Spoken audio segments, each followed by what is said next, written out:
Greetings, YouTube. Today's story comes out of Alabama and is from December. I'm going to read this passage. It's a little long, but I think it's pertinent. Hundreds of cases prosecuted with planted evidence, many wrongly convicted, may still be in prison.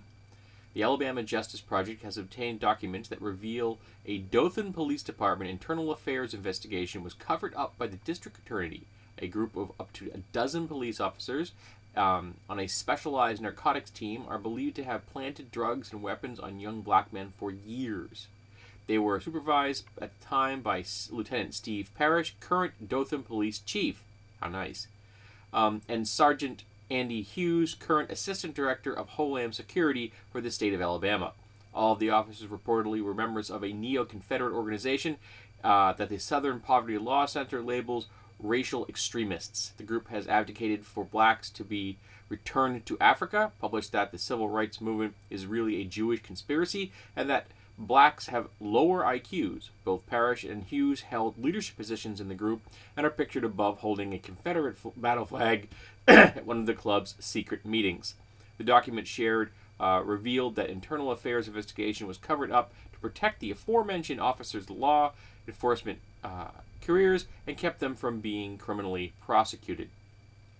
So here we have a shining example of systemic, institutionalized racism.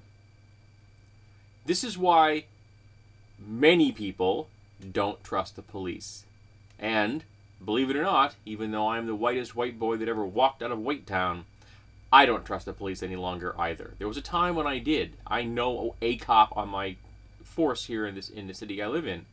And while I still know him, and I still happen to have fond memories of our association when we were younger and we used to party together, I don't think I trust him now. In fact, I've come to view the police as nothing more than another street gang that just happen to have really nice uniforms. I don't see them doing the two primary goals that they should be doing: protecting and serving, defending the Constitution and Bill of Rights. Those should be the jobs of cops. When in actuality, their two jobs are protecting the police and doing everything they can to get around the Constitution and Bill of Rights so that they can protect the police. And when you have neo-Confederates in a force deciding that black people aren't as bright as white people, and that they should be repatriated to Africa, well, how can any person of color trust the police departments? You tell me that. How? There are people in prison right now because these neo-Confederates planted evidence and weapons on them. And then their district attorney was complicit in the entire process. We need some fundamental changes. First of all, we need more training. I think the average cop is trained for 6 months in America. Beauticians are trained for 12. Beauticians receive twice as much training as cops do in America. One of the people on another thread mentioned to me that in Germany, the cops training like between 24 to 48 months, depending on what job they had. That's some actual training. And in the process, you might be able to weed out neo-Confederate racists and maybe not give them the power that police officers possess over the citizenry. We have to police the police, and it needs to be done by an organization completely separate from their current hierarchy.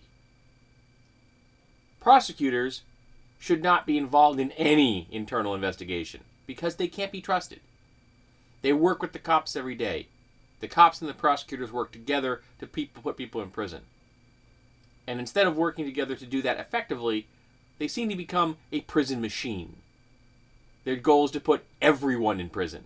Anyone that falls into the sphere of influence of these prosecutors and cops in America seems to now be on a one-way track to living behind bars.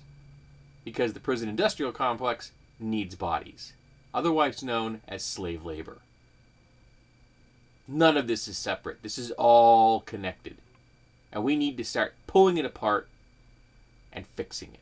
Weeding out the corruption. And here you have it. Corruption. Blatant and obvious corruption. Neo-Confederate cops. How did these people get onto a police force, how were they allowed to practice? Oh, yes, white privilege. So we need to fix this. But at least at the moment we're talking about it. There was a time when I would have just ignored this report. There was a time when it never would have hit my radar because I wouldn't have been looking for it. But now I'm aware. To use the vernacular of the moment, I'm awake. I'm woke.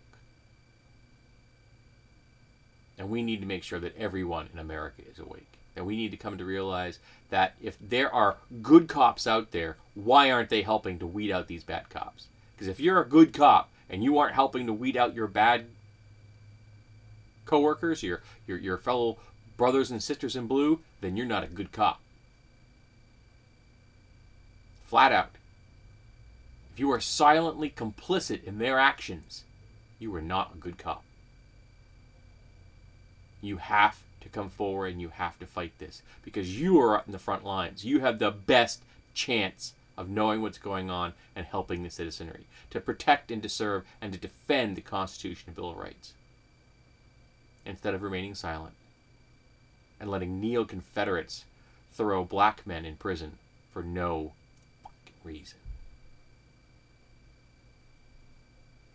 There was a time in America where prisons would just call up police departments and say, we need labor, and they would go out and arrest black men, and they would end up being railroaded into prison.